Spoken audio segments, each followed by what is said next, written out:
気が合わないのになぜか一番長く続いている相手っているんですよ。考え方も性格も正反対でいつも嫌いになるのに組ませるとなぜか一番いい仕事をするコンビ、あるいは何十年も連れ添っているまるで噛み合っていない夫婦。逆に気の合う者同士、似た者同士で組んだのに似ているはずなのに些細なことで壊れた、そういう経験も多分あると思います。相性がいいというのは似ていることだ。私たちはそう思い込んでいますが、現実はしょっちゅう逆に転ぶ。今日はこの逆の正体です。今放送している黄泉のつがいというアニメがあります。鋼の錬金術師を描いた荒川博夢さんの作品です。この物語の真ん中にゆると朝という双子がいます。この二人がちょっと変わった生まれ方をしているんです。夜と昼を分かつ双子と呼ばれています。夜と昼の長さがちょうど等しくなる日、日の出を境にして生まれた。だから朝は昼に、夜は夜に属している。同じ日に生まれた双子なのに、片方は昼、片方は夜。文字通り正反対を背負って生まれてきた二人なんです。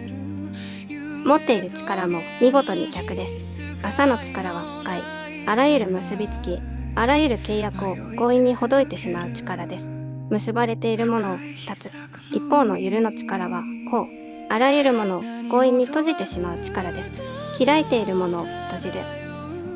断つものと閉じるものをやっていることは真逆です。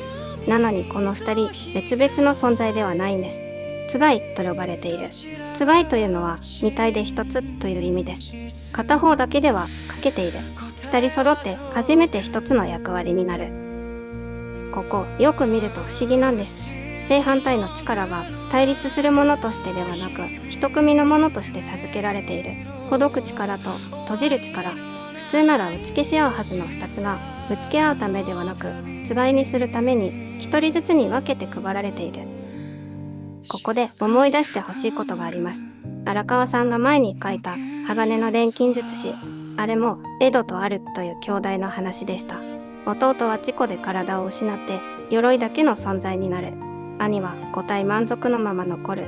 勝てた弟と足りている兄。これもついになった二人です。この人はずっと同じものを書いているんです。賭けと余り、切ると夜、孤独と閉じる。正反対の二つを対立としてではなく一対としておく。バラバラに見えるものが実は一組だったという形を作品を変えて何度も書いている。なぜ正反対の二つが敵ではなく一対になれるのか。気が合わない相手となぜか一番長く続く。最初の不思議と同じ問いです。実はこの問いにもう答えを出してしまっている本があります。しかも対になる二つに名前までつけてある。適教という3000年前の本です。人間に起きる変化のパターンが64個順番に並べて記録されている古代中国の意思決定の参考書のようなものです。その64個の中に敬という形があります。敬というのは背く、背を向けるという意味の字です。絵にするとこれがまた双子そのものなんです。上には木が置いてある。木は上へ上へと登っていく。下には沢、つまり水が置いてある。水は下へ下へと降りていく。上の人、下の水。一方は登り、一方は降りる。互いに背いて離れていく二つ。登る人、降りる水。ほどく朝と閉じる夕。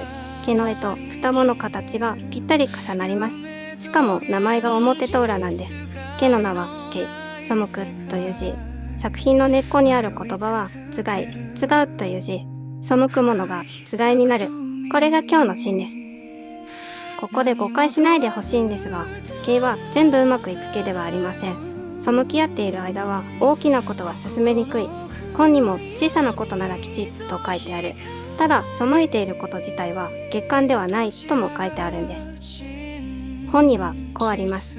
天と地は全く逆を向いているけれど、万物を育てるという仕事は同じだ。男と女は性が違うけれど、志は通じ合う。背いている二つは別々に見えて、実は同じ一つの働きを担っている。背くことは同じ仕事を担う別の形だと。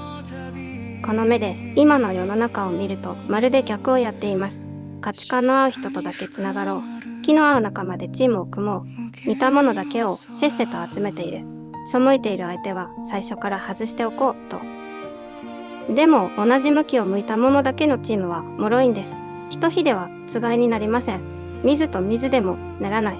全員が同じ方を向いているから一人が倒れる方向に全員で倒れる。揃いすぎたチームは揃っているがゆえに丸ごと崩れる。SNS は自分と同じ意見だけを集める装置になっています。背いてくる相手を敵だとみなしてブロックする。系の本にはその動きがそのまま書いてあります。最初は相手を敵だと思って弓を引き絞る。でもよく見たらそれはあだではなかった。あだにあらず金光線、敵ではない、結ばれるべき相手だ。そう気づいて引いた弓をそっと下ろす。3000年前の本は敵だと思って弓を引いた相手こそ本当はつがいだったと言っているんです。私たちが今反射でブロックしているその相手を先回りして指している。